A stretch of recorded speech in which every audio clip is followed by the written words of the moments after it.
Gloire à Dieu. Je vous salue dans le précieux nom de Jésus.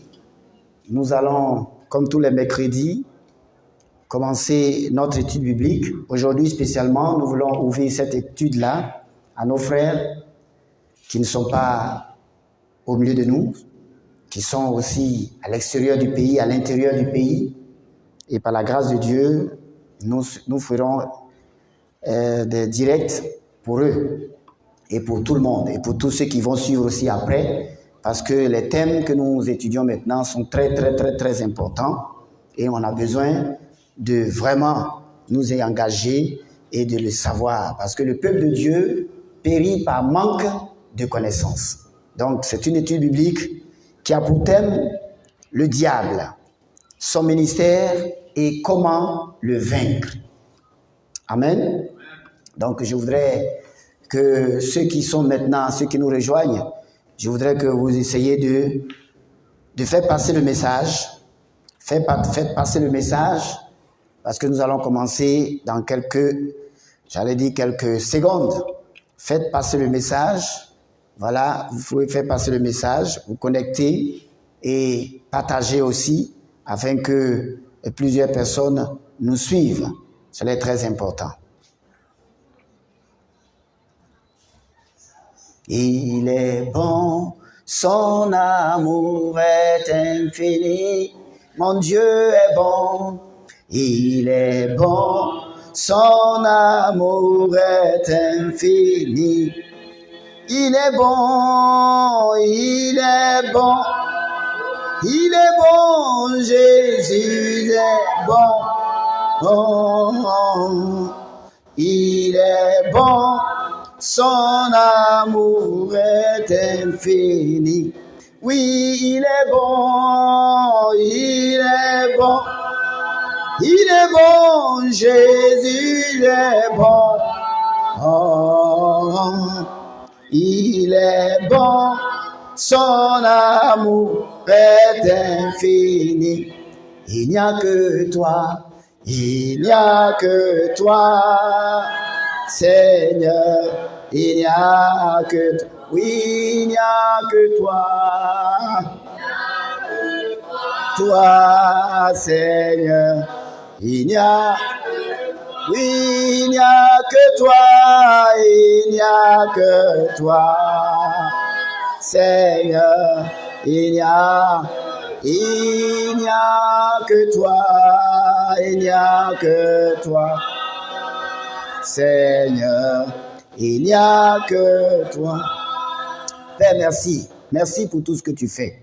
Merci encore pour ce jour que tu nous donnes et d'écouter ta parole. Comme tu le disais à Marie et à Max. Max qui s'inquiétait pour beaucoup de choses, comme chaque jour, beaucoup de gens sont dans les rues et nous tournons pour chercher de quoi nous nourrir et nous vêtir, etc. Et quelquefois, arrivé à la maison, nous n'avons pas le temps de prier, de méditer. Et Max était préoccupé par d'autres choses pendant que le maître était là. Il était venu leur rendre visite, mais pour elle, comment trouver à manger, comment servir le maître? Elle ne savait pas que ce maître-là, c'est lui qui sert. Il est venu servir. Et Marie, elle avait connu, elle avait eu cette révélation et s'est approchée. Père, je prie pour ceux qui auront le temps en ce moment même, pour se connecter, pour ceux qui sont là et ceux qui sont encore en route aussi, pour qu'ils viennent, comme Marie, au pied du maître, pour choisir la bonne part. Cette bonne part qui ne leur sera jamais ôtée. La parole de Dieu. Oui, Père, la parole est une lampe à nos pieds et une lumière sur notre chantier. La parole, c'est toi-même. La parole, celui qui aime ta parole, Seigneur, aime Dieu. Car l'homme ne vivra pas de pain seulement, mais de toute parole qui sort de la bouche de Dieu. Maintenant même, dispose notre cœur pour cette étude aussi importante. Père, que la grâce de Dieu repose sur nous au nom de Jésus. Amen. Alléluia. Est-ce que la lumière, ça va? Est-ce qu'il y en a qui me suivent aussi, la lumière, ça va? Parce que je ne vois pas trop la lumière chez moi ici. C'est très sombre chez moi ici. Voilà. Tu as la lumière? Il faut essayer d'éclairer un peu. Voilà. Gloire à Dieu. Ok. Notre étude de ce soir, c'est le diable, son ministère et comment le vaincre. C'est la deuxième et dernière partie. Donc, je vais résumer la première partie et puis nous allons aller en quelques 30 à 45 minutes. Que Dieu nous donne cette grâce-là. Alors donc, la première partie, c'était l'identité et le ministère du diable.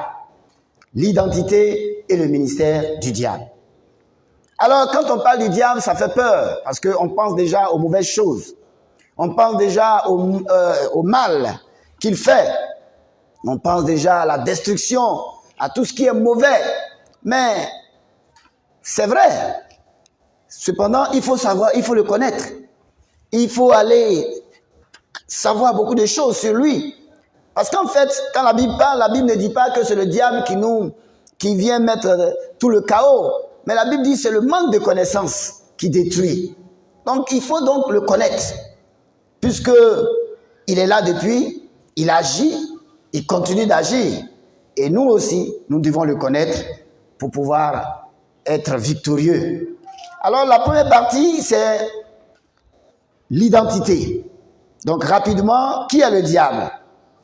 Dans le livre d'Ésaïe 14, 12 à 14, nous voyons un peu ce qu'on nous dit sur le diable, qui était un archange au service de Dieu. Et voici, pour l'orgueil, à cause du fait qu'il s'est levé contre Dieu, il voulait se lever au-dessus de Dieu, alors Dieu l'a précipité et il est tombé du ciel pour arriver sur la terre. Mais vous savez, Dieu n'est pas un Dieu de désordre. Alors, il a été condamné, mais avec sursis. Et il a été amené sur terre pour faire autre chose. Pour, j'allais dire, purger une certaine peine, mais qui sera complète éternellement. Parce qu'il n'a plus d'occasion de se repentir. Et il sera utilisé par Dieu pour les hommes. Utilisé par Dieu pour nous amener à grandir ou pour aussi nous pousser à faire attention. Donc, du ciel, du lieu où il était, le Seigneur l'a précipité et lui a donné un nouveau ministère. Donc, le diable, mes frères, c'est un esprit, c'est un ange d'autorité, un ange supérieur qui a beaucoup de pouvoir, mais qui n'est pas plus grand que Dieu. Voyez-vous, et Dieu l'a précipité sur la terre. Aujourd'hui, il est aujourd'hui sur cette terre, dans les airs, et il travaille. Et nous allons voir tout ce qu'il fait et pourquoi il le fait. Alors donc, en deuxième partie, comme je dis, c'est un résumé. Avant cela, nous avons des appellations. On dit le diable, sinon c'était Lucifer, ange de lumière. Hein, il était un archange. Mais aujourd'hui, il a le nom serpent, parce que chaque nom, chaque appellation est un ministère, est une facette de son ministère. Donc serpent, serpent ancien, Satan, notre adversaire, le Léviathan, il est l'accusateur, le séducteur, le diable ou Satan, tout ça, c'est la même personne, j'allais dire le même esprit, le même ange déchu, mais qui est toujours en activité dans une nouvelle dimension. Sa destinée, mes frères, Satan a été condamné éternellement. Mais il a encore un autre ministère qui lui est donné en attendant qu'il aille purger éternellement sa peine qui est la destruction. Alors, il lui a été donné un ministère auprès des hommes. Ce ministère-là, nous allons voir ça dans son ministère sur la terre, il est amené maintenant à tenter les hommes. Donc, il est le tentateur.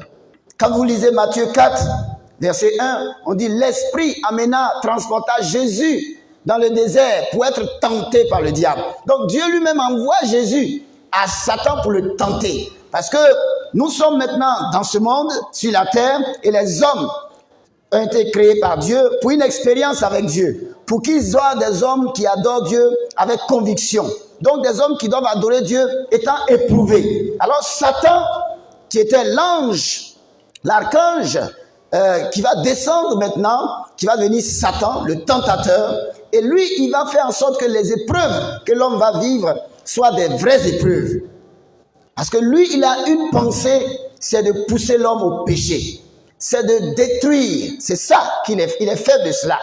Et l'homme doit résister à cette action-là.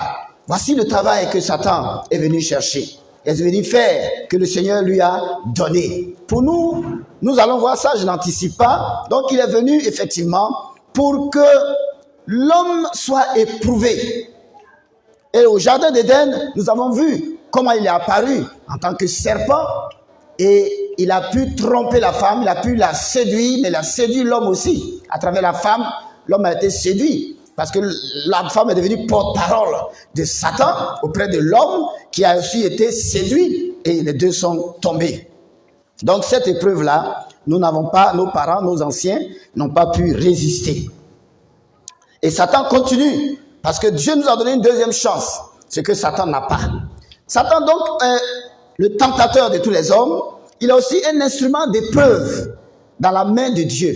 Donc Dieu l'utilise pour nous éprouver. Lui, il nous tente. Donc l'épreuve et la tentation, on les utilise ensemble, mais n'ont pas le même objectif. Celui qui tente, c'est celui qui cherche, qui pousse au mal. Mais celui qui éprouve, c'est celui qui évalue.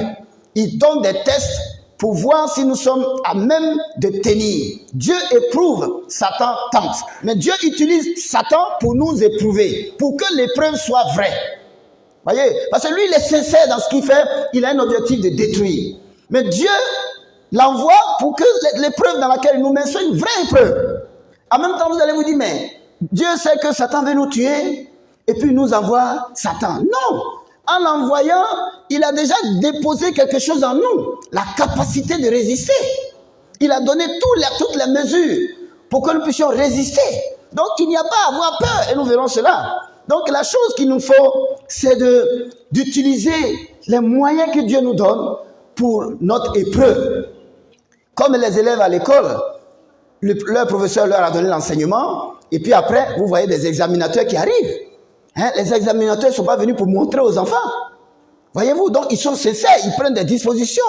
Et que ce soit à l'oral, que ce soit à l'écrit, ou que ce soit des surveillants, ils sont sérieux. Je parle des vrais surveillants. Je ne parle pas des surveillants qui vont être même eux-mêmes des tricheurs pour pousser les enfants à tricher. Ce n'est pas la même chose. Dieu n'est pas un tricheur. C'est pourquoi il prend Satan qui est mauvais, qui sait qu'il est mauvais, il va venir garder, lui il va pas s'amuser avec les gens, il va pas s'amuser avec nous. Pour que l'épreuve, quand nous allons sortir de l'épreuve de Satan, on sait que vraiment nous avons été forts et nous avons obéi aux lois du Seigneur. Donc voici la nouvelle destinée de Satan, c'est vraiment de tenter d'être un instrument de preuve et aussi, il est aussi un instrument de destructeur. Il n'est pas seulement pour éprouver. Si Dieu veut détruire, c'est lui qui prend. Voilà. C'est pourquoi il est dit dans Jean 10, le voleur ne vient que pour détruire, égorger. Voyez, il vient pour détruire. Et c'est sa mission. Il vient pour détruire. Mais en même temps, quand il s'agit de l'homme, il y a deux choses. L'homme, Dieu l'éprouve. Donc, si le destructeur arrive, l'homme va se puiser dans les ressources que Dieu lui donne pour réagir. Maintenant, quand l'homme désobéit, alors le même démon, le même esprit mauvais va l'exterminer. Donc voilà le travail qu'il est venu faire, qu'il est en train de faire. Alors, nous pouvons voir on est revenu toujours, tout ça c'est une révision, les stratégies d'attaque. Voyez, quand vous lisez Genèse 3, 1 à 5, comme Matthieu 4, 1 à 10, c'est la même chose. Il utilise la triple tentation. La triple tentation, il utilise tout ce qui peut nous pousser à la convoitise des yeux, convoitise de la chair et l'orgueil de vie. C'est la triple tentation. Il a utilisé dans le jardin d'Éden, il a utilisé aussi avec Jésus et il continue de l'utiliser aujourd'hui.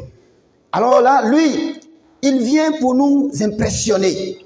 Il vient pour vraiment nous pousser à pécher contre Dieu. Mais il ne vient pas de façon aussi claire, mais il vient de façon subtile.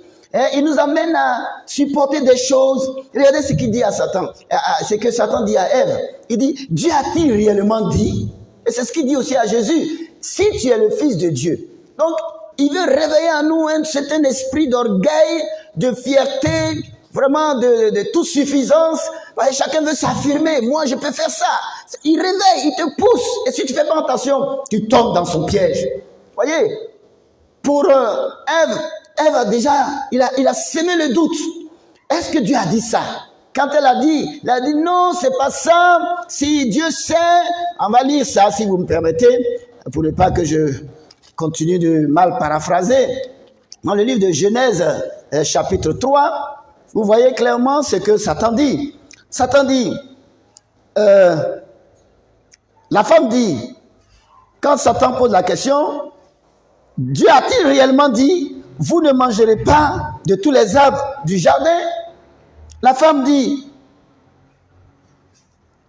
au serpent, nous mangeons de tout, du fruit des arbres du jardin. Mais quant au fruit de l'arbre de la connaissance, voyez, l'arbre, le fruit qui est au milieu du jardin, c'est-à-dire l'arbre de la connaissance du bien et du mal, Dieu a dit, vous n'en mangerez point et vous n'y toucherez point, de peur que vous ne mouriez. Elle a changé la parole dans la panique. Dans la panique. L'ennemi sème la panique, le trouble. Est-ce que Dieu a dit ça vraiment? Elle a commencé à se poser la question si vraiment elle a bien entendu. Et elle a récité, elle a mal récité parce qu'elle n'a pas gardé cette parole-là. Souvent nous recevons la parole de Dieu, mais nous ne la gardons pas telle qu'elle. Nous essayons de l'habiller, nous essayons de... Comme aujourd'hui nous voyons, nous essayons d'arranger les choses, arranger les angles. Et voici ce qui va faire tomber cette femme-là. Elle a même dit, vous ne toucherez pas. Elle dit, de peur. Pourtant, le Seigneur a dit, vous mourrez certainement. Maintenant, elle dit, de peur. Ça veut dire, c'est possible que vous ne mourrez pas. C'est possible que vous mouriez. Alors, le serpent dit à la femme, elle dit, vous ne mourrez pas. Lui, il est certain, il dit, vous ne mourrez pas. Oh, elle doute, de peur que vous ne mourrez. Le Seigneur dit, vous mourrez. Elle dit, de peur. Mais lui, il vient et dit, vous ne mourrez pas. Alors donc, elle est touchée à bon. Donc, il nous a blagué, quoi. Donc, c'est pas vrai. Comme aujourd'hui, nous voyons, quand vous dites, on ne doit pas faire ça, on dit, ah, vous exagérez. Quand même, on peut faire un peu, c'est pas trop grave. D'ailleurs, il dit, vous ne mourrez pas. Il n'a pas changé de stratégie. Et là, il va maintenant leur faire miroiter les choses. Il dit, Dieu sait que le jour où vous en mangerez, vos yeux s'ouvriront et vous serez comme Dieu, connaissant le bien et le mal. Ah bon? Donc c'est ce que Dieu nous a caché. Voyez comment souvent nos enfants, on leur donne des enseignements, on leur donne des conseils, et leurs amis leur disent, non, votre papa est trop dur, sinon voilà comment ça se passe. Et puis facilement, ils les entraînent. L'ennemi continue de travailler. On ne va pas revenir dans tous ces détails-là, mais on va directement, on saute à Matthieu. On va à Matthieu 4.4. Parce que là, vous allez voir encore la même stratégie que l'ennemi utilise, ce qu'on appelle la triple tentation. La tentation des yeux, voyez, la convoitise des yeux, la convoitise de la chair, et puis l'orgueil de vie. Et c'est ça qui trouble aujourd'hui l'humanité.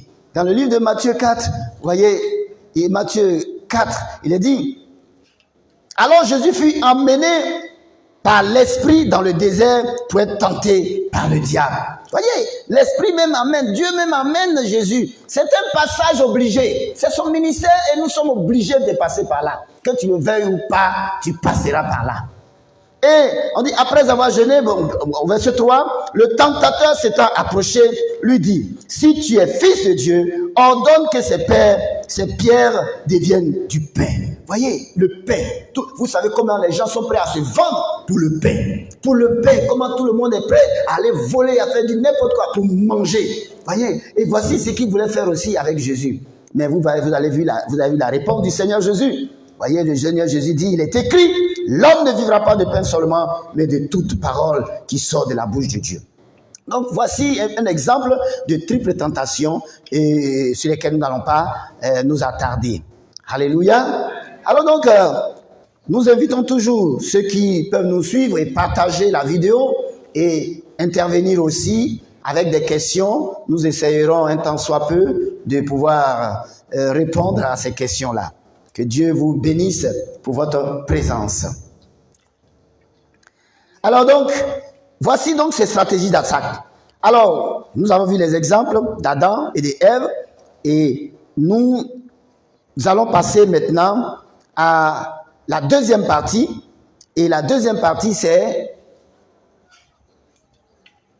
comment le vaincre.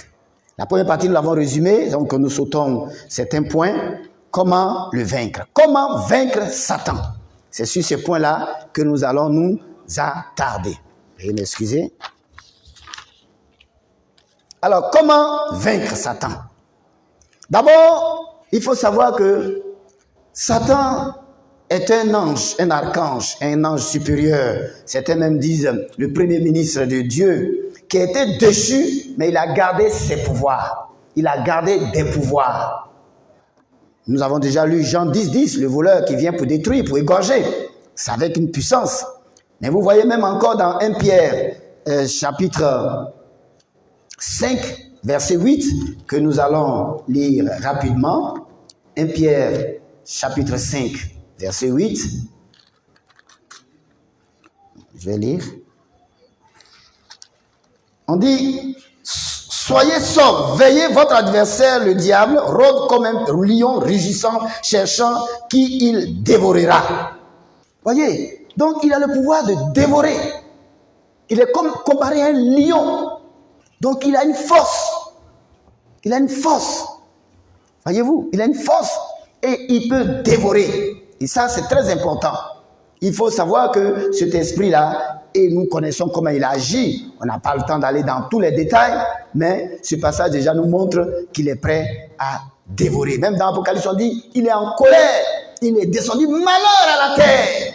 Ça veut dire qu'il ne vient pas pour jouer. Il ne vient pas pour jouer.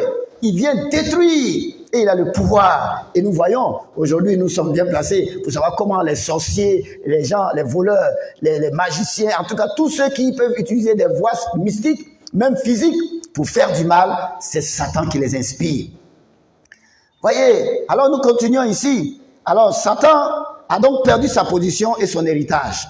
Il ne pourra plus être sauvé, il ne pourra plus être restauré, mais il est aujourd'hui un ange déchu, en train de tenter, en train de prouver, en train de tenter, en train de détruire.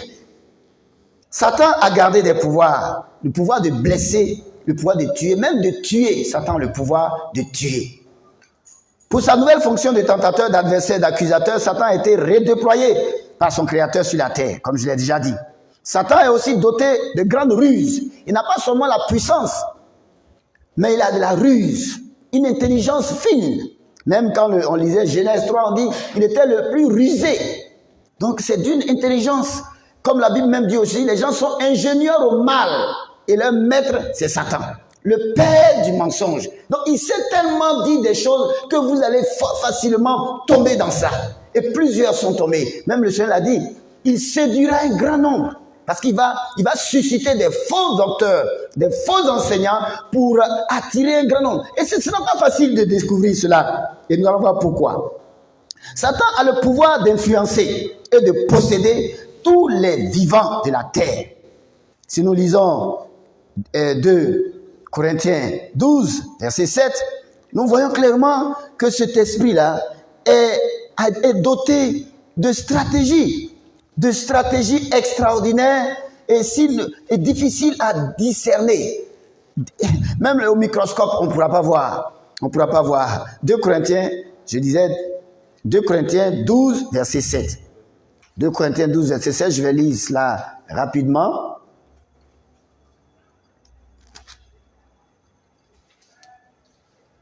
Et pour que regardez un peu, dit, pour que je ne sois pas enflé d'orgueil, à cause de l'excellence de la révélation, il m'a été mis une écharde dans la chair, un ange de Satan pour me souffleter et m'empêcher de m'enorgueillir. Donc, voyez qu'il a été utilisé, je vous ai dit qu'il va être utilisé par Dieu. Voyez, il va être utilisé par Dieu, il va faire du mal. Mais toi, tu vas comprendre que souvent, il y a des mots qui sont pour ton bien. Voyez-vous? Donc, un ange est venu souffler une maladie à Paul pour l'humilier. Parce que Paul avait beaucoup de grandes révélations. Donc, il travaille avec Dieu. Ça, il ne faut pas oublier cela. On dit c'est un ennemi, oui, dans certains niveaux. Mais il travaille au service de Dieu pour le bien de l'humanité, pour le bien de l'homme. C'est parce que nous ne voyons pas l'autre aspect de son action. C'est pourquoi nous sommes toujours en train de pleurer. Sinon, il y a un autre aspect. Et nous verrons cela. Alors donc, on peut encore lire. Ouais, il peut se transformer même en ange de lumière. 2 Corinthiens 11, 14. Il se transforme. Ça veut dire qu'il peut prendre des proportions difficiles à discerner, difficiles à découvrir. Souvent, tu vas entendre des bons conseils. Oh, Satan en train de te détruire, surtout nos enfants. Oh, vous avez quelqu'un, le monsieur est gentil, celui-là est gentil. Mais Satan, pour t'avoir, il ne va pas dire je suis Satan. Il ne va pas venir pour te montrer qu'il est contre toi. Qui est d'accord pour marcher avec quelqu'un qui est contre lui? Mais on marche avec celui qui t'aime, celui qui montre qu'il t'aime. Mais c'est comme ça. Quand il dit à la femme, non, Dieu a dit que vous serez comme lui. On dit, ah, celui-là, monsieur est gentil, il veut mon bien. Or, il est en train de te détruire. Je salue mon fils Serge Olico Alain, qui est en France et qui nous suit aussi. Dieu te bénisse. Alors, c'est une étude biblique et que nous faisons tous les mercredis, mais aujourd'hui, nous avons décidé d'ouvrir ça au public. Alors donc, voici Satan. La Bible dit, nous avons aussi un autre point, Satan peut être invité même au conseil, voyez, du gouvernement de Dieu. Oui, si vous lisez Job, Job chapitre 1, versets 1 à 6, vous voyez, même quand on lit dans l'Ancien Testament, nous voyons toujours que le Seigneur a toujours travaillé un peu aussi avec des mauvais esprits, parce qu'ils ont une mission de destruction. Les mauvais esprits, Satan, ça va vous choquer, mais c'est la main destructrice de Dieu. Il les utilise pour frapper. Alors, et si vous n'écoutez pas le Seigneur, il envoie l'exterminateur. Il envoie l'exterminateur. Vous vous rappelez en Égypte, voyez, pour frapper le peuple d'Égypte, c'est l'exterminateur qui est parti. Mais cet exterminateur avait un but qui lui a été assigné par Dieu. Il dit, va, tue tout le monde, sauf ceux dont les portes sont imbibées de sang. Voyez-vous, donc il est au contrôle. Satan est au contrôle. Il est contrôlé par Dieu. Il est contrôlé par Dieu. Lui et ses anges déchus sont contrôlés. Et quand ils sont partis, ils n'ont pas touché les Israélites. Voyez, donc Satan n'échappe pas au contrôle de Dieu. C'est pourquoi ça doit nous réjouir. Si nous avons confiance vraiment en Dieu, nous devons nous réjouir. Nous ne devons pas avoir peur de lui. Il a des crocs, il a une chaîne au cou. Et il a une chaîne au cou. Vous voyez un chien, on dit berger allemand, il fait ça, il montre ses crocs. Mais regardez, il a une chaîne au cou. Donc, il va tourner, il ne pourra pas avancer. C'est ça, mais c'est pas facile. Parce que déjà, pour des gens qui ne font pas attention, quand ils vont voir ce chien, tout de suite, ils vont avoir peur, ils vont pas bien regarder. Oh, ce chien-là a une corde au cou. Alors donc, Satan, nous parlons de lui parce que il nous faut le connaître pour pouvoir savoir nous conduire et le vaincre. Le deuxième point, après, nous venons de voir qu'il est dessus, mais il a des pouvoirs. Nous avons parlé de se doter de pouvoirs puissants, mais aussi les doter de ruse, de savoir parler, de savoir se faire voir comme un homme de bien, l'esprit de bien, mais il va mal te détruire. Et sur ce point-là aussi, il a le pouvoir d'influencer et de posséder tout le monde, sans exception. Que ce soit pasteur, prophète, il n'y a pas, même Satan même, Jésus même qui est notre maître a été tenté. Plusieurs fois. Une fois même, Jésus est rentré j'allais dire Jésus, et Satan a influencé Pierre pour dire à Pierre, tu ne mourras pas. Quand le Seigneur disait à ses disciples, je vais mourir. Je serai attrapé ou crucifié. Pierre dit, c'est pas vrai. Il a appelé Jésus, dit, enlève ça dans ta bouche. Et qu'est-ce que Jésus a dit? Arrière-toi de moi, Satan. Voyez-vous, Satan utilise même ton frère, ta soeur, mais il peut même utiliser le pasteur. S'il est faible, parce qu'on peut être faible quelque part. La colère est une ouverture que l'ennemi peut utiliser. Quand tu gardes les rancunes dans ton cœur, Satan peut t'utiliser. Tu as dit, moi je suis enfant de Dieu. Ça ne veut rien dire. Ça ne veut rien dire. Tu es plus que Pierre. Tu es plus que le chef des apôtres. Donc il faut faire attention. Donc, nous devons tous faire attention. Il n'y a pas quelqu'un qui est épargné. Il n'y en a pas. Il n'y en a pas. Nous sommes tous comme devant le diable et il peut nous utiliser comme il veut. Regardez Job. Qu'est-ce que Job a fait? Rien. Mais Satan a tué ses enfants. Il a pris tous ses biens et il a rendu Job malade. Donc on me dit, ça m'arrivera pas, ça m'arrivera, ça ne veut rien dire. Si tu n'es pas dans les conditions, il faut réciter du matin au soir. Satan viendra et il fera de toi ce qu'il veut. Si toi tu ne marches pas selon les principes. Et c'est cela. C'est ça on va parler dans la deuxième partie. Dans cette partie, Satan a des limites. C'est vrai qu'il a des pouvoirs, il peut faire beaucoup de choses, mais il a des limites. Et je l'ai déjà annoncé en disant, comme le chien, le gros chien berger allemand, avec ses crocs, il a une corde au cou. Mais cette corde au cou-là, il faut savoir ce que c'est. Ce sont des principes. Si tu ne les ignores, il va faire de toi une bouchée. Bien que Satan soit présenté comme ayant plusieurs pouvoirs, il agit selon un registre qui limite ses activités. Dieu est un Dieu d'ordre.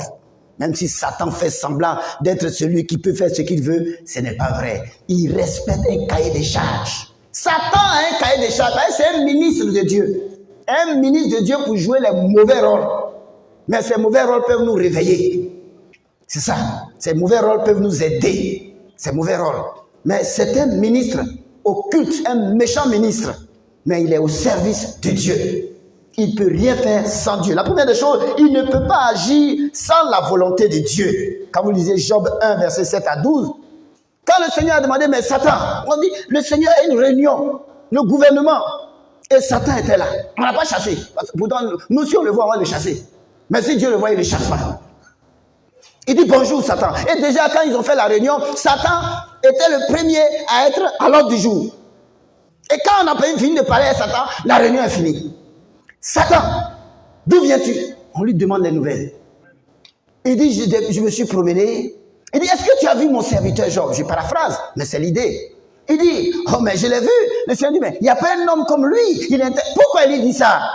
Si on veut entrer dans une autre dimension, il est en train de dire, mais il y a l'instant, le monsieur est là, tu ne l'éprouves pas. Hein? Il est là, tu ne l'as vu? Et le Seigneur, Satan va répondre, mais tu l'as protégé.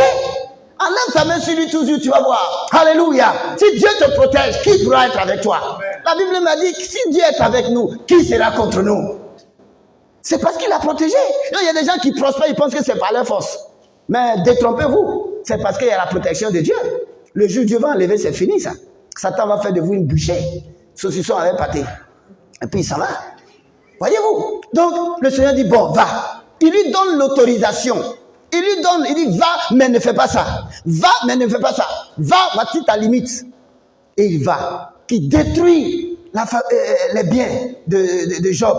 Il revient encore. Voyez, l'exemple de Job est fort. Parce que 3 fois, je vous dis 4 fois, 5 fois, il a été tenté par le Satan. Et vous allez voir, avec l'exemple de Job, les dimensions de la limite, mais en même temps des actions de Satan. Premièrement, il détruit ses biens. Il revient encore, Dieu lui donne encore une autre permission. Il détruit tous les enfants, les 10 enfants de Job. Il revient encore, quand même, hein, quand même. Mais il a encore une autre permission d'aller encore pour faire souffrir Job en lui flanquant une maladie difficile. Job reste encore, il résiste encore. Parmi nous qui suivons aujourd'hui, moi-même qui suis en train de parler, quels sont ceux qui peuvent passer toutes ces étapes-là? Tu perds tous tes biens. Déjà même, tu commences à penser autrement. Tu vas perdre tous tes enfants. Ce n'est pas 2 enfants. On a vu déjà, ils ont perdu un enfant, 2. C'est fini, on ne les reconnaît plus. Mais 10, et en même temps, le même jour, il faut avoir la foi de Job. Job résiste. Sa femme aussi résiste. Troisièmement, il tombe malade. Tellement malade qu'il prend des tensions même pour se gratter. Je suis sûr qu'il puait à la femme. Elle ne pouvait plus aller. Première, elle a supporté. Deuxième, troisième, elle a jeté l'éponge. Mais comme si c'était pas fini. Les amis de Job viennent maintenant pour le critiquer, pour l'accabler. Ça, c'est encore une autre étape. Satan va les utiliser pour l'accabler, pour qu'il sorte. Parce que sa femme a dit, maudit Dieu. Et tu vas mourir parce qu'elle est pressée, il faut qu'elle se remarie. Qu'est-ce qu'elle a fait avec un monsieur qui est malade depuis, il a tout perdu? Ça, c'est la malédiction. Tu as perdu tes parents, tu as perdu tous tes biens. J'ai fait un peu avec gombo, sec, ou bien j'ai pu acheter quelque chose. Maintenant, tous les enfants sont partis. Ah, comment on fait ça? Maintenant, tu es malade, alors c'est pas la peine. Je ne suis pas encore vieille. Je vais me remarier. Voyez, ça c'est... Je rajoute, mais pour voir comment nous pensons. Et donc, Job a résisté. Mais les amis, des amis de Job, sont venus rester pendant 1 semaine à le regarder. Maintenant, ce qui sort de la bouche, ce n'est pas la consolation. Toi, Job, c'est pas toi qui donnais les conseils. Te voici. Faut te repentir. C'est tout. Tous les hommes sont comme ça. Quand quelqu'un est malade aussi, répands-toi. Ils deviennent tous des prophètes. Quand quelqu'un est dans un problème, répands-toi. Répands-toi. C'est un peu comme les médecins. Tu es malade, on dit, tu t'es déparasité. Tu t'es déparasité. On pense à ça. Quelquefois, c'est vrai. Mais c'est pas toujours ça. Tu as été déparasité, parasité, zéro. On dit, bon, on va essayer. L'autre côté. On te donne encore. Après, on va essayer. Au moins, ils vont te retrouver. Peut-être tu es déjà parti. Mais voici, pour revenir ici. Nous revenons aux limites. Il ne peut pas agir sans la volonté de Dieu. Il agit selon des principes que nous pouvons connaître. il respecte des principes. Il ne peut pas nous tenter au-delà de nos forces. Et tous ces passages, vous pouvez les noter dans le livre de Lamentations 3:37. Une chose arrive-t-elle sans que l'Éternel ne l'ait ordonné? Rien. Il n'y a rien qui peut. Le Seigneur même a dit à ses disciples, ne craignez pas, même vos cheveux sont comptés. Alléluia. Même vos cheveux sont comptés. C'est fort ça. C'est fort ça. Il dit même vos cheveux. Il dit même les oiseaux. Il n'y a pas un oiseau qui tombe sans que Dieu ne donne l'accord. Est-ce qu'on peut comprendre ça? Dieu est au contrôle de tout. On a vu l'exemple de Job. Éphésiens 1 Corinthiens 10, verset 13. Hébreux 2, 18. Ce sont des points très importants que nous ne pouvons pas rentrer dans lesquels nous ne pouvons pas aller en détail à cause du temps. Voyez, Satan ne peut pas nous tenter au-delà de nos forces. C'est impossible. Et c'est écrit. Il ne peut pas nous tenter au-delà de nos forces. Il ne peut pas. Le Seigneur l'a limité. Donc, quelquefois, mes frères, vous trouvez ça dur. Parce que vous pensez que vous n'avez plus de force. C'est votre tête qui dit ça. Sinon, si vous dites, Seigneur, je sais que je peux tenir jusqu'au bout. Alors la force vient. Mais pour peu de choses, regardez aujourd'hui, vous voyez le sport, des activités, on voit les gens faire des exploits. Ça veut dire que nous pouvons faire comme eux. C'est tout. Mais quand on va dire, il faut faire, oh, j'ai mal ici, mais si tu t'entraînes, tu vas pouvoir atteindre. Donc, il ne faut jamais dire que ça, je ne peux pas faire. Non, ça, c'est trop pour moi. Ah, ça, c'est l'ennemi qui travaille avec ta chair. Sinon, nous pouvons faire des choses extraordinaires. Et tout ce que les autres ont fait. C'est pourquoi Jacques disait, Élie est un homme de la même nature que nous. Il a prié et la pluie s'est arrêtée. Il a prié et la pluie est revenue. Ça veut dire quoi? Que souvent nous nous sous-estimons dans le sens de nos capacités à résister à Satan. Et nous nous surestimons, voyez, dans le sens de désobéir à Dieu. Ça, c'est contraire ça. Il faut qu'on soit capable, qu'on se dise que la Bible dit qu'il ne peut pas nous tenter au-delà de nos forces. C'est pas possible. Quelque chose ce qui te vient, ça dépend de maintenant ta disposition d'esprit et puis Dieu peut t'aider. Alors donc, nous pouvons détruire les œuvres du diable. La Bible dit, Jésus est paru pour détruire les œuvres du diable. Et s'il l'a fait, nous aussi, il nous donne cette grâce-là. Amen. Il ne peut pas être partout à la fois. Nous avons toujours un secours auprès de notre Seigneur. Donc, quel que soit ce qui nous arrive, nous avons toujours un secours auprès de notre Seigneur. On va terminer avec ce troisième point. Comment vaincre Satan? Dans le livre de Genèse 3, 14 à 15, le Seigneur a condamné Satan. Il lui a dit, c'est vrai que toi, tu vas blesser le talon de la postérité de la femme, mais elle, sa postérité, va t'écraser la tête. Donc déjà, c'est annoncé. La défaite de Satan est annoncée. Il faut que tu saches ça. Mais cette défaite est une défaite de ses œuvres, pas de défaite de sa personne. C'est-à-dire, c'est les stratégies qu'il utilise, les moyens qu'il utilise là. Nous avons une victoire. Nous pouvons avoir la victoire sur cela. Et c'est ce que le Seigneur a dit dans 1 Jean 2, verset 3. Jacques 4, 7 aussi. Il ne peut pas nous tenter au-delà de nos forces. Et nous voyons dans le livre de Luc 10, 19, il dit, je vous ai donné le pouvoir de marcher sur les scorpions, sur les serpents et sur toute la puissance de l'ennemi. Il dit, rien ne pourra vous nuire. C'est Jésus qui l'a dit. Il dit, rien ne pourra vous nuire. Mais vous allez dire, mais moi, je n'arrive pas. C'est parce que tu n'as pas appris. C'est parce que tu n'y crois pas. C'est parce que tu n'étais pas forgé. Ouais, on dit, il faut courir. Tu as fait 2 mètres. Je ne peux pas. Oh, tu peux. Commence un peu. Petit à petit, un matin, tu fais 2 kilomètres. Tu fais 3 kilomètres. Voyez-vous? Donc, quelquefois, il faut apprendre. Et c'est ce que nous sommes en train de faire. Comment le vaincre? Notre victoire sur Satan concerne ses œuvres avec le pouvoir que Jésus nous donne. Premièrement, nous ne devons pas craindre Satan. Parce qu'il est un ange déchu, condamné et déjà vaincu par Dieu pour l'éternité. Et parce qu'il a des pouvoirs restreints. Ensuite, parce que Dieu nous a donné des pouvoirs et des astuces. Parce qu'il y a le pouvoir et il y a les astuces pour triompher de lui. C'est très important. Le pouvoir et des façons de faire. Les façons de faire, je donne un exemple, c'est en bas, mais je vous dis, déjà dans le livre de Matthieu 10, verset 16, il dit, je vous envoie comme des brebis au milieu des loups. Soyez donc prudents et simples. Prudents comme qui? Comme le serpent, et simples comme les colombes. Pourquoi aujourd'hui tout le monde, la plupart des gens tombent devant Satan? Parce qu'on ne veut pas être prudent. On ne veut pas être prudent. La prudence, c'est la sagesse. La prudence, c'est de faire attention à tout ce qui te parle. C'est de peser. Si quelqu'un te dit, moi j'ai 3 000 francs, allons-y manger, tu ne vois même pas, tu le suis. Est-ce que ça, c'est la prudence, ça? Tu dis, mon ami, montre-moi l'argent, on va voir. Où tu as enlevé? Mais il ne va pas poser la question. Comme il a faim, le monsieur dit, j'ai 3 000 francs. Je ne sais pas s'il allait voler. Je ne sais pas si même qu'il n'a rien. Il t'envoie pour te vendre. Tu ne poses même pas toutes ces questions-là. Tout ce que tu as entendu, 3 000. Allons-y.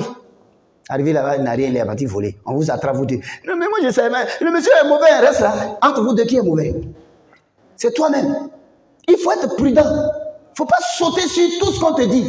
Tout ce qu'on t'informe, tout ce qu'on te donne comme information, tu es dessus. La dernière fois, sur le net, on nous a dit que les Ivoiriens étaient tués. Tout le monde a commencé à tuer ceux qu'on a incriminés. Et puis après, on trouve que c'est du faux. Voyez? Aucune imprudence. Aucune prudence. Celui qui est prudent, il éprouve. La Bible dit, éprouvez les esprits. N'ajoutez pas foi à tous les esprits. Aujourd'hui, les rumeurs, c'est le travail de Satan. Et dans les églises, ils n'ont même pas vu, ils n'ont même pas entendu aucun témoignage, mais ils sont dedans. Disent des choses qu'ils ne voient pas. Souvent même, ils prêtent des passages à la Bible qui ne sont même pas dans la Bible.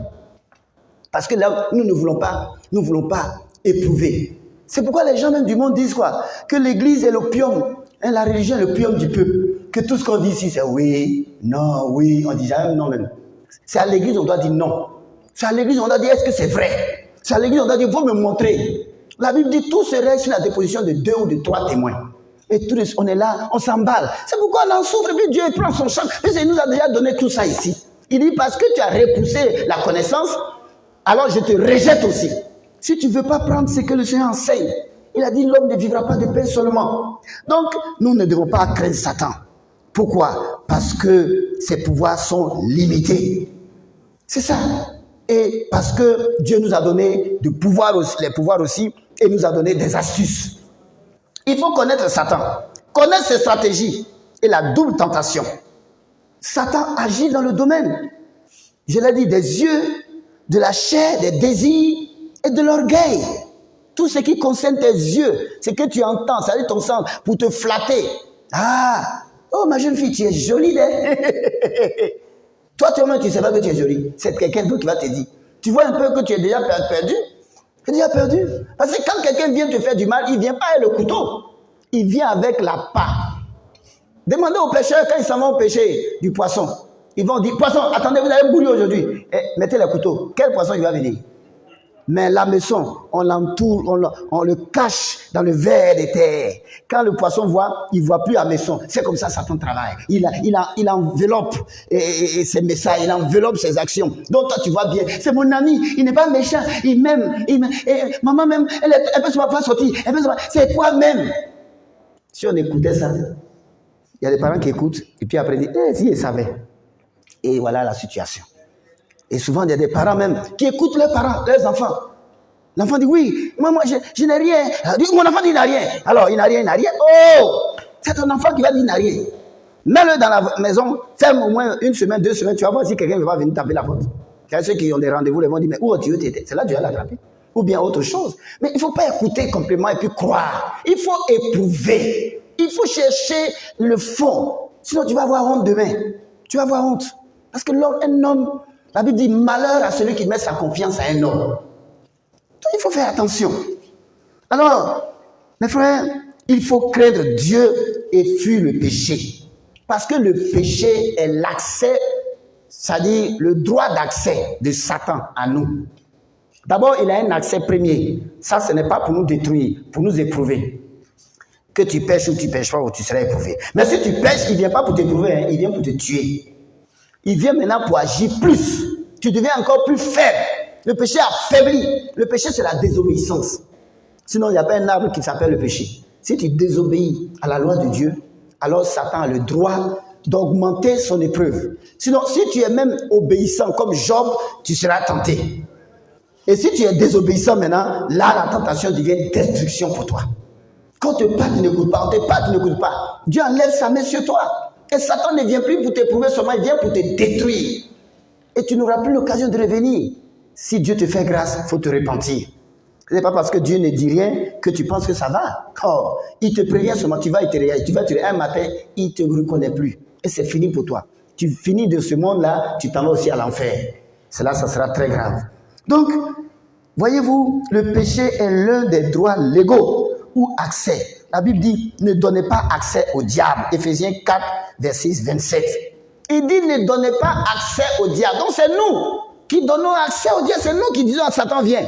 Quand on n'écoute pas les parents, quand on n'écoute pas les conseils, quand on ne vérifie pas, on ne lit pas la Bible, c'est nous-mêmes, on fait, c'est comme si on avait une trompette. Satan, viens nous voir, nous sommes prêts.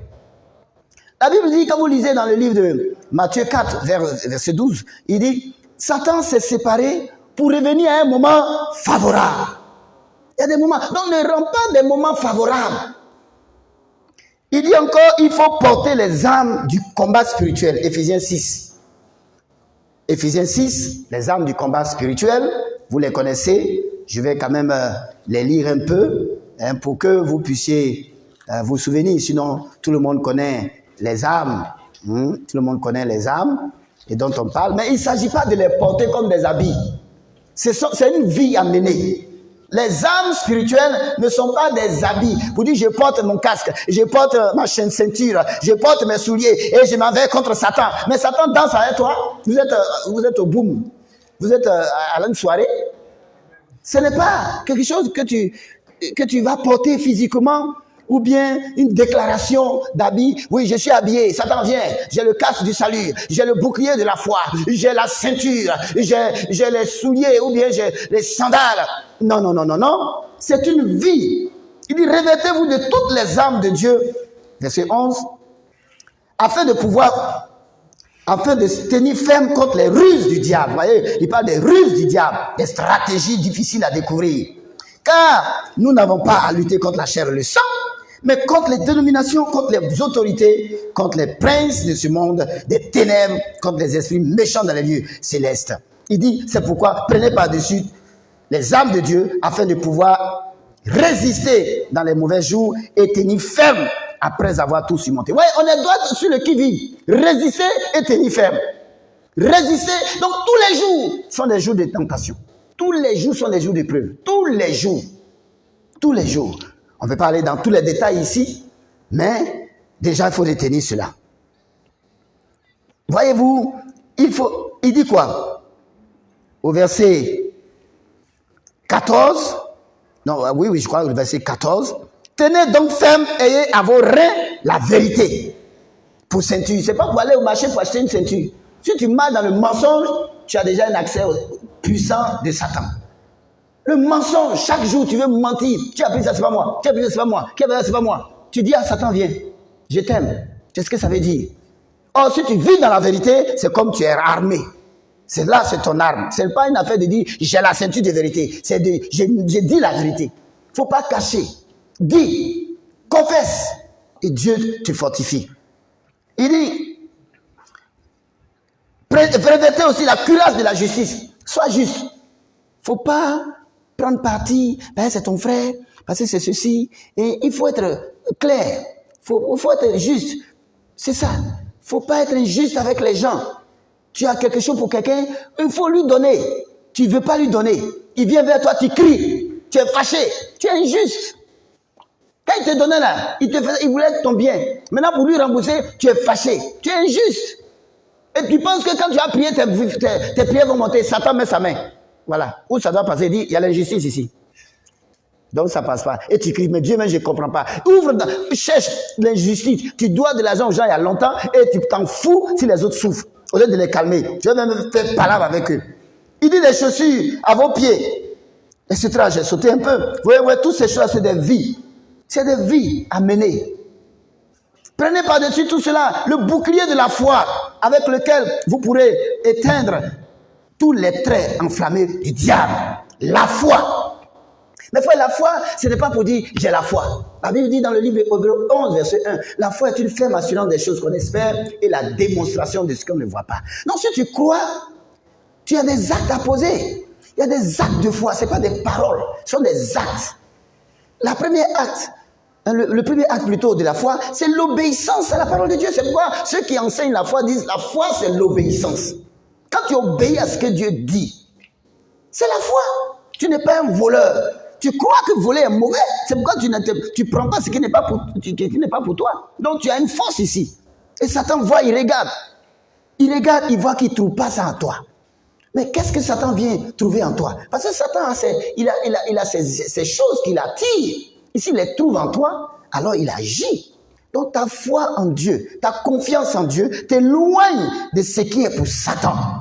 Et donc c'est ton bouclier. Parce qu'il va chercher. Quand il vient, il cherche. S'il y a des choses en toi, il a vu du mensonge, il a vu le vol, il a vu des choses. C'est que tu ne crois pas en Dieu. Hein, si tu crois en Dieu, tu vas te forcer. Et si tu vois que tu fais un effort, ça ne va pas, tu vas voir un homme de Dieu. Ah, vraiment, je vais faire ça, ça ne va pas. Aidez-moi. Voilà quelqu'un qui est sincère. Et Dieu va t'aider. Et la vie de prière, alors là, il faut avoir une vie de prière. Parce que la vie de prière fortifie la foi. La vie de jeûne fortifie la foi. La vie de l'étude biblique fortifie la foi. L'étude biblique, la parole de Dieu avec laquelle Jésus a vaincu. Donc pour vaincre aussi, il faut avoir la connaissance de la parole et la connaissance de l'application de la connaissance de la parole. Alléluia, je reprends. La connaissance, parce qu'il y a trois choses pour nous donner la victoire et la parole. Premièrement, il faut connaître la parole, il faut être enseigné. Deuxièmement, il faut être enseigné l'application de cette parole. On peut t'enseigner, mais dans quel cadre tu dois appliquer? Il y a des gens qui récitent la parole de Dieu, mais dans quel contexte elle a une valeur? Le Seigneur était tenté, Satan a dit, il est écrit, mais le Seigneur lui a dit, il est aussi écrit. Donc, tu dois connaître les contextes d'application de la parole de Dieu. Sinon, tu vas réciter des versets, souvent même tu récites des versets qui ne sont pas de la Bible, qui sont des versets du monde. Comme il dit, aide-toi, Dieu t'aidera. Ça n'existe pas dans la Bible. Mais comme tu n'étudies pas, toi aussi, je vais m'aider un peu. Parce que Dieu là, il dit que Satan t'a déjà eu. Donc, il y a la connaissance de la parole. Il faut étudier auprès d'un maître. Auprès d'un maître. C'est important d'étudier. C'est important d'aller à l'école. L'école de la parole de Dieu. Il faut aimer l'étude de la parole de Dieu. La Bible dit, l'homme de Dieu dit, je serre ta parole dans mon cœur afin de ne pas pécher contre toi. Donc la parole nous aide à avoir la victoire, à ne pas laisser l'accès. Mais quelle parole? La parole de la vérité et la connaissance de l'application de cette parole. Ça, c'est le deuxième point. Le troisième point, c'est l'application effective dans ta vie de cette parole. C'est pourquoi le Seigneur a dit, dans le livre de Jean 13, verset 17, il dit, vous savez ces choses, vous êtes heureux, pourvu que vous les mettez en pratique. Donc, tu sais la parole. Tu sais comment on l'applique. Tu l'appliques. Non, tu peux savoir, tu peux bavarder, tu ne l'appliques pas. Tu as un élément que Satan a établi. Et tu es son maître. Ou bien il est ton maître. Et vous êtes des amis. Parce que lui t'emballe. Donc, il faut que chacun de nous, donc en prêchant, je me prêche. Et je dis, Seigneur, donne-moi aussi cette force-là. Parce que tu m'as donné des connaissances, tu m'as donné la connaissance de l'application, mais il faut que maintenant l'application soit faite, la pratique soit faite. Donc voici ce que nous pouvons faire. Et il y a des petits points. La Bible dit, fuyez. Il y a des situations, il faut fuir. Non, il y a des situations, on ne joue pas. Non, c'est rien, il ne peut rien me faire. Ce qui est sûr, je n'ai rien dans mon cœur contre lui. Donc en arrivant chez lui, il ne peut rien me faire. Mon ami, il faut fuir. Il faut fuir, on ne joue pas avec ça. On ne joue pas avec ça. Il va me faire quoi? D'ailleurs, j'ai porté une culotte. On ne déchire pas la culotte là. Je ne sais pas. Il faut fuir. La Bible dit fuyez la passion de la jeunesse. La Bible dit de fuir. La Bible dit, la Bible dit quoi? Il faut faire attention. Il dit les mauvaises compagnies corrompent les bonnes mœurs. Avec qui tu marches? Avec quelle personne tu marches? Parce que nous sommes faits d'influence. Chacun influence son ami. En bien comme en mal. Il faut être prudent. Tu vois quelqu'un, tu vois comment il s'appelle, tu es collé avec cette personne. Tu sais pas ce qu'il prépare. Que ce soit en classe, à l'école, dans le quartier. Il faut faire attention. Il faut savoir avec quel ami marcher. Alors, nous arrivons vers la fin. Il faut donc résister au diable sur le champ en usant de prudence et de simplicité. Comme le Seigneur le dit dans Matthieu 10, verset 16 et 1 Pierre 5, verset 8. Il dit résister. Il dit pas question. Ton camarade t'appelle. Bon, allons nager. Où tu t'en vas? Tu as tes parents pour parler aux des enfants. Ah, papa, voilà. Il faut informer, il faut prévenir. Il ne faut pas se faire trop confiance. C'est ceux qui se font trop confiance qui tombent dans les pièges de Satan. C'est les orgueilleux, les fiers qui tombent dans le piège de Satan. Ceux qui n'aiment pas s'ouvrir, ceux qui n'aiment pas dire à leur maman, à leur papa, à leur frère ce qui ne va pas, ils tombent facilement dans le piège de Satan. Ceux qui sont remplis de colère, qui s'en foutent des frères en Christ et qui préfèrent s'entendre avec les frères du monde, ils tombent dans le piège de Satan. Ah oui, il faut faire attention. Attention, Satan, c'est un lion rugissant, mais il a une corde. Mais cette corde-là, elle est longue, hein? Mais toi, tu peux rentrer dans les paramètres. N'est-ce pas? Il est attaché. Et si tu rentres à côté, il te mord. Bien qu'il ait une corde, il va te mordre parce que sa corde lui permet de t'atteindre. Donc, toi, ce que nous sommes en train de voir, c'est de faire en sorte que sa corde-là ne t'atteigne pas. Il va dire, wow, wow, toi, tu es déjà loin. Il va, wow, wow, wow, wow, tu dis, mon frère, je ne suis pas avec toi. J'ai pris mon chemin. Il va crier, wow, wow, il ne va pas t'atteindre. Mais il dit, wow, wow, puis tu viens. Wow, wow, tu viens. Wow, wow, tu viens. En même temps, il saute sur toi. Il est attaché, mais il peut te tuer. Parce que tu es rentré dans ces 400 mètres. Voici l'enseignement de ce soir. Nous pouvons vaincre Satan parce que Dieu nous a dit qu'on peut le vaincre. Je vous ai donné le pouvoir de marcher sur les serpents et les scorpions, sur toute la puissance de l'ennemi. Et rien ne pourra vous nuire. Cette parole est forte, mais elle est forte si tu marches dans les principes. Mais la parole, ce n'est pas une parole qu'on récite. C'est une parole qu'on vit. La parole de Dieu, on ne la récite pas. On la vit. Même si tu es en train de réciter, il faut que la vie suive. Mais tu vas réciter, moi, je ne mourrai pas, je vivrai. Mais ils sont morts. Tous ceux qui ont dit ça, ils sont déjà morts. Hein. Voilà, ils sont déjà morts. Je ne mourrai pas, je vivrai. Mais ils sont morts. Voyez-vous? Donc, c'est des paroles. Ouais, c'est des paroles. Mais avant de mourir, il faut que ta vie glorifie Dieu. Il faut que Satan échoue. Il n'a pas le pouvoir de te dominer. Gloire à Jésus. Alors voici notre étude de ce soir. Que Dieu vous bénisse. Est-ce que quelqu'un a une question? Est-ce que quelqu'un a une question? Je salue tous ceux qui ont suivi. Patricia Djedou, Évangéliste Josué Asiedou, Isabelle Alain Ngouran. Et je salue Oliko Alain, Nablé Traoré, Annie Wilfried, en tout cas, quelques-uns qui ont suivi Adomon, qui nous ont suivis, et etc., ceux qui nous suivront encore, que le Seigneur vous fortifie. Parce que Dieu ne peut pas nous mettre quelque part pour qu'on échoue, non. Dieu ne peut pas nous demander quelque chose qu'on ne peut pas faire, non. Il dit, il ne sera pas l'ennemi nous tenter au-delà. Mais si tu te sens, vous voyez, coincé, appelle-le. Appelle-le. Aie confiance en Dieu. Il ne faut pas avoir confiance en toi-même. Aie confiance au Seigneur. Est-ce que quelqu'un a une question? Parmi nous ici ou bien ceux qui nous suivent? Est-ce que nous avons fini? Nous avons fait pratiquement 1 heure. Puisqu'il s'agissait de faire une révision et de nous engager dans une autre étude. C'est tellement clair qu'on ne peut pas poser des questions. Alors, donc, je vous remercie. Comment faire pour reconnaître les ruses de Satan? Car il est souvent comment? Il est subtil. Voilà, les ruses de Satan. D'abord, première des choses, il faut que tu aies les repères qui vont t'amener à comparer. Donc, étudie la Bible. Voilà, étudie la Bible. Il faut connaître le vrai pour le différencier du contrefait. Bon, si tu ne connais pas le vrai, tu prendras le contrefait. Donc, il faut étudier la Bible sérieusement. Étudier les principes bibliques sérieusement. Étudier les lois de Dieu sérieusement. Les 10 commandements de Dieu, il faut les étudier sérieusement. Et quand tu les as, tu vas les comparer au contrefait. C'est tout. Tu vas les comparer au contrefait.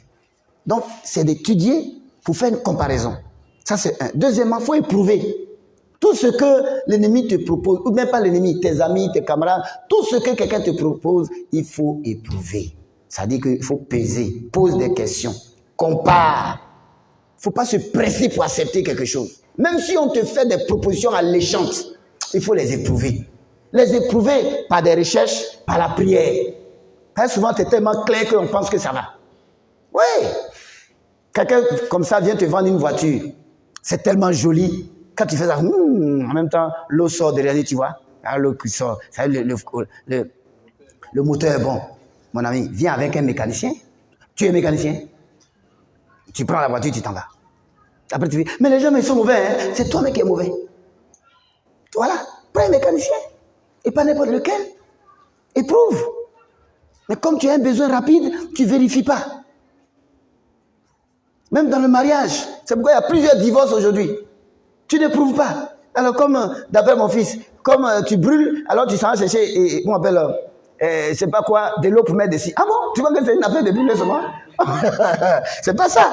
Voyez-vous? C'est pas ça. Attention, c'est pas seulement ça. Il y a beaucoup de choses qui rentrent en ligne de compte. Il y a beaucoup de choses. C'est pas le côté brûlé. Si c'était le côté brûlé seulement, d'ailleurs c'est le côté brûlé qui amène au divorce. Là, il n'est pas complet. C'est comme le foyer de nos mamans au village. Elles ont 3 cailloux. Tu as un seul caillou, c'est le foyer. Mais pourtant, on te dit, il faut avoir des cailloux. Hein. Puis toi, tu prends un. Reste là, tu mets ton assiette, boum, ça tombe. Là, il faut un deuxième. Tu mets 2 aussi, boum, ça tombe. Tu mets 3. Donc, il y a beaucoup de choses qu'il faut considérer pour faire quelque chose. Pour réussir. Mais si tu n'écoutes pas, tu vas l'apprendre à tes dépens et souvent, il n'y a plus de retour. Ce n'est pas tout le monde à qui Dieu donne des grâces pour revenir. Il y a des gens, bon, on verra plus tard, pourquoi il y a des gens spécialement qui ont des opportunités de revenir. Il y a des gens, tu vas même pour la première fois, tu meurs en même temps. Mais Dieu ne nous montre pas tout ça. Il peut nous montrer un peu, mais il ne nous montre pas tout. Donc, il faut être prudent. C'est lui-même qui dit, je vous envoie, et puis il dit, vous êtes prudent. Je ne comprends même pas. Dans la chair même, je ne comprends pas. Il dit, je suis avec vous tous les jours, jusqu'à la fin du monde. Et puis il dit, soyez prudent. À ce moment-là, tu es là ou bien tu n'es pas là. C'est ça le problème. Comment il peut dire, je suis avec vous, moi le Dieu créateur, je ne vous abandonnerai point, je ne te délaisserai point. Sois prudent. Aïe. Et c'est ce que j'ai enseigné la dernière fois parmi les pasteurs. J'ai dit, le Seigneur dit à Josué, prends courage. Pourtant il dit, je suis avec toi. Il dit, personne ne te vaincra. Partout où tu passes, c'est pour toi. Mais prends courage. Est-ce que j'ai besoin de courage dans cette affaire? Si toi tu es à côté de moi, est-ce que j'ai besoin d'être courageux? C'est pour dire qu'il y a des moments, je vais fermer les yeux, ils vont te frapper si tu ne fais pas attention. Voilà, donc reste là seulement. Tu penses que, comme moi, je suis ton père, tu vas insulter les gens. Il dit, prends courage. Il y a des gens qui vont te frapper. Si tu ne me suis pas bien, tu ne fais pas attention. Il est bien là et puis il te dit, prends courage. Il est bien là et puis il dit, soyez prudent. Il est bien là et puis il nous compare à serpent maintenant. Il dit, regardez le serpent. Quoi? Même notre ennemi, on doit regarder comment il fait. Oui. Tout ça, ça doit nous emmener à comprendre quelque chose. Sinon, regardez ce qu'il dit à Pierre. Il dit, Pierre, Simon, Satan vous a réclamé pour vous cribler. Mais j'ai prié pour vous. C'est à ça on doit s'attendre. Satan est venu pour attaquer ton enfant. Tu ne repousses pas Satan. Tu dis, j'ai prié pour toi. Occupe-toi de lui. C'est comme ça Dieu. Parce qu'il t'a donné des armes. Il t'a donné tout. La puissance et les astuces. La sagesse. Cherche ça. Sinon, personne ne peut accuser Dieu. Personne. Personne ne peut accuser Dieu. Parce qu'il nous a tout donné. Et Satan n'est pas un élément pour accuser Dieu. Satan, c'est pourquoi ce soir je l'ai démystifié. Voilà, je l'ai démystifié. Satan fait pitié. Avec tout ce qu'il fait là, il va aller à l'enfer. Tout ce qu'il est en train de faire depuis, il ne dort pas. Même moi, je suis arrêté. Si lui, il ne dort pas, il cherche les stratégies pour m'attendre demain. Mais tout ce qu'il fait, il va aller à l'enfer. Moi, j'ai encore une grâce. Donc, je dois faire attention. Ce n'est pas pour nous de dire, fais attention. Sinon, celui que tu as chassé là, vous allez vous retrouver ensemble dans le feu. Fais attention. Que le Seigneur nous bénisse. Que le Seigneur nous fortifie. Que le Seigneur nous garde et que Dieu vous bénisse. Père, merci pour ce moment béni. Merci pour cette étude. Et je sais que Dieu, tu as touché tes enfants pour que nous ne soyons pas en train de pleurnicher, mais que nous fassions attention. Comme tu l'as dit, soyez prudents. Soyez prudents comme des serpents. Et simples. Père, aide-nous à être prudents et à être simples et à découvrir les ruses chaque jour par la vie de prière et la vie de sanctification, la vie de séparation. Aide-nous à y arriver. Père, je sais que tu es avec nous. Que la grâce de Dieu repose sur chacun de nous au nom de Jésus. Amen.